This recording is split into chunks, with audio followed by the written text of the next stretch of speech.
Et on a le plaisir de retrouver Mathieu Slama pour la chronique politique du jour. Cher Mathieu, bonjour. Bonjour Steve. Et merci de nous rejoindre et de nous retrouver.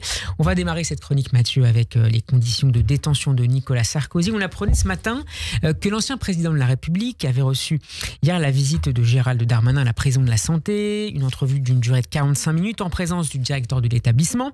Le garde des Sceaux s'est justifié depuis en indiquant qu'il pouvait, comme ministre, aller voir n'importe quelle prison et n'importe quel détenu quand il le souhaite. Fin de citation. Mathieu, est-ce que vous y voyez quelque chose à redire ? Ah oui, bien sûr que j'y vois quelque chose à redire. Je trouve que c'est scandaleux ce qui s'est passé.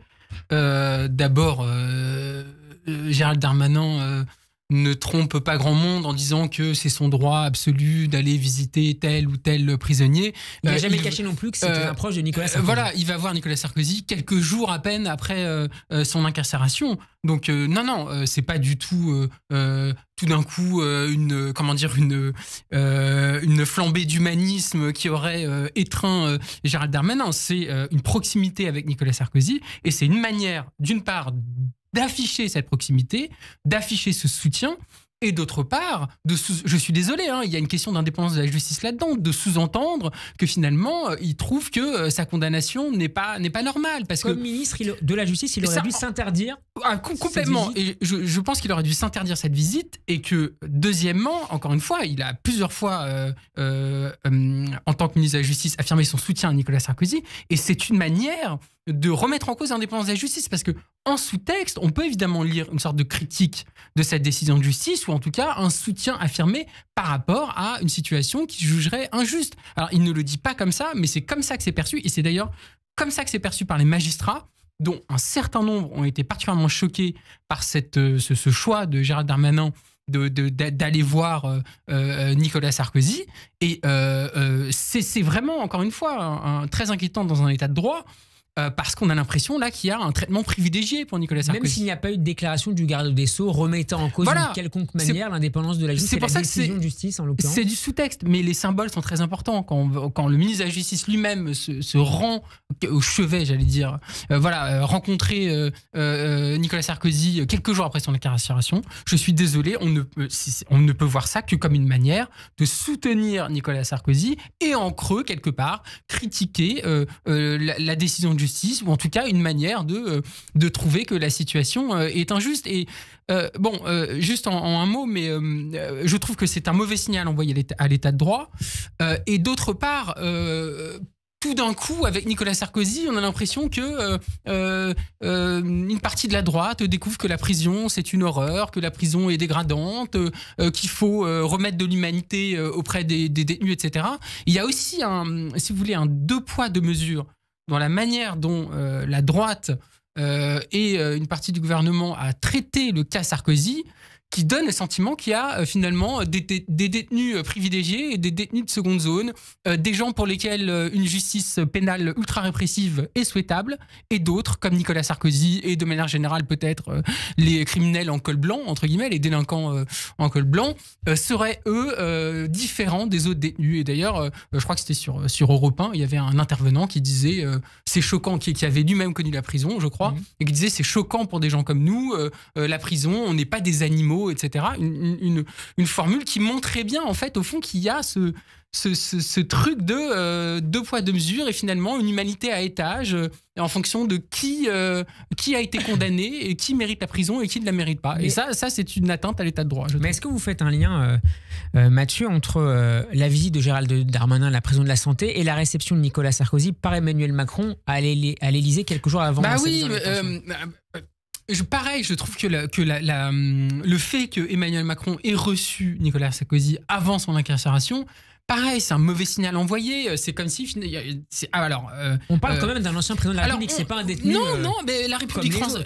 je suis pas d'accord avec ça. Dans la République française, tous les êtres humains sont égaux en droit. Chacun, il y a personne n'est injusticiable au-dessus des autres. Personne n'est au-dessus de la justice. Il a été condamné pour cela. Oui, mais ça, c'était avant 1789. C'était la période des privilèges. Aujourd'hui, les privilèges ont été abolis. Si c'était le cas, il ne serait pas en prison aujourd'hui. Oui, mais justement, c'est parce que la justice a donné son verdict.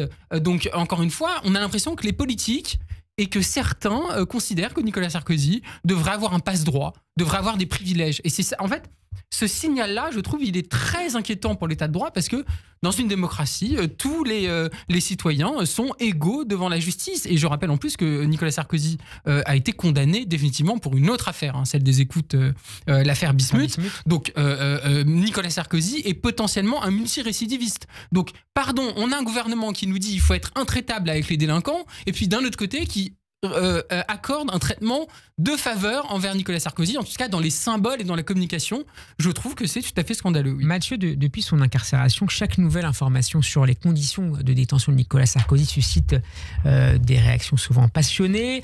La présence d'officiers armés pour assurer sa sécurité avait déjà été critiquée par les syndicats de surveillants qui dénonçaient à l'époque, c'est il y a quelques jours, une folie sécuritaire, une humiliation sans précédent. Est-ce que tout ça n'est pas un peu, malgré tout, un peu excessif ? Alors, il y a deux choses. Il y a cette histoire-là des deux officiers de sécurité qui sont mis dans une pièce adjacente pour accroître la surveillance pour la sécurité. Bon, là, c'est vrai que ça peut donner, encore une fois, le sentiment de traitement de faveur. Après, bon... Est-ce que vous comprenez que ça puisse être nécessaire sur le plan c'est potentiellement nécessaire. Il faut écouter les gens sur place. Voilà. Moi, ce qui m'importe, et là, par contre, je m'adresse plutôt à la gauche, parce que j'ai vu des gens se réjouir du fait que Nicolas Sarkozy allait en prison. Moi, je dis non, il ne faut pas se réjouir que n'importe qui aille en prison. Je pense que l'affaire Nicolas Sarkozy ouvre les yeux de certains, peut-être, je suis peut-être un peu naïf ou optimiste, mais ouvre les yeux de certains sur l'inhumanité des prisons en France, sur le fait que, et encore d'ailleurs, les conditions de détention de Nicolas Sarkozy sont privilégiées par rapport à d'autres. Je rappelle que dans cette même prison, il y a des gens qui sont matelas au sol, à plusieurs dans une cellule, donc, et le taux de suroccupation des prisons est de 160%. Donc, en France, tout d'un coup, on découvre que la prison est horrible, que la prison est inhumaine, que la prison est particulièrement en France, est dégradante, qu'elle présente un certain nombre de problèmes qui d'ailleurs font l'objet de condamnations de la part de la Cour européenne des droits de l'homme. Il a fallu que Nicolas Sarkozy soit condamné pour que certains, en tout cas, se posent ces questions-là. Et là, je dis...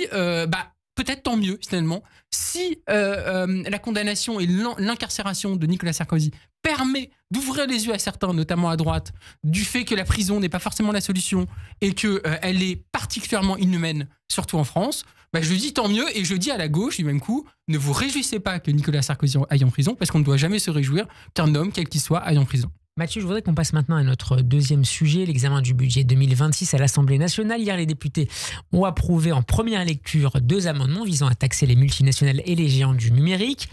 Texte approuvé à une très large majorité et dans un sens beaucoup plus contraignant que ce que souhaitait le gouvernement Lecornu. Ça risque d'être beaucoup plus compliqué au Sénat. Les nouvelles recettes, c'est là que l'État doit aller les chercher ? Alors, oui, absolument, mais chercher les recettes où, au fond, là, le gouvernement va être mis au pied du mur et va devoir montrer s'il est vraiment de bonne foi et vraiment à l'écoute du débat parlementaire ou pas. Il est clair qu'aujourd'hui, dans le pays, il y a une demande de justice sociale, une demande de justice fiscale. Il y a eu ce débat sur la taxe Zuckman. Le gouvernement ne veut toujours pas entendre parler de cette taxe qui, je rappelle, est une taxe qui taxe le patrimoine des plus de 100 millions d'euros à hauteur de 2%, minimum de 2%, ce qui concerne 1800 foyers fiscaux. 1800, donc c'est vraiment rien, et ça rapporte entre 15 et 20 milliards d'euros. Il y a donc ce débat-là. Pour l'instant, le gouvernement reste fermé à cette taxe, alors qu'elle est, à mon sens, une évidence dans la situation d'inégalité et d'injustice fiscale dans laquelle notre pays est. Vous lui préférez la taxe Zuckman allégée, 3% avec une assiette plus large ? Non, parce que cette taxe Zuckman, elle enlève les biens... C'est très technique, mais elle enlève les biens ou une partie des biens professionnels de son assiette. Et ça, en fait, ça vide complètement l'idée, le concept de la taxe Zuckman, qui est, encore une fois, de faire en sorte que les plus riches payent ce qu'ils doivent à l'État en termes d'imposition. Et en fait, ce que Gabriel Zuckman, l'économiste qui est à l'origine de cette taxe, a bien montré, c'est que les plus riches, les multimillionnaires et les milliardaires, en fait, payent quasiment pas d'impôt sur le revenu parce qu'ils transfèrent leur argent dans des actions, dans des holdings, etc.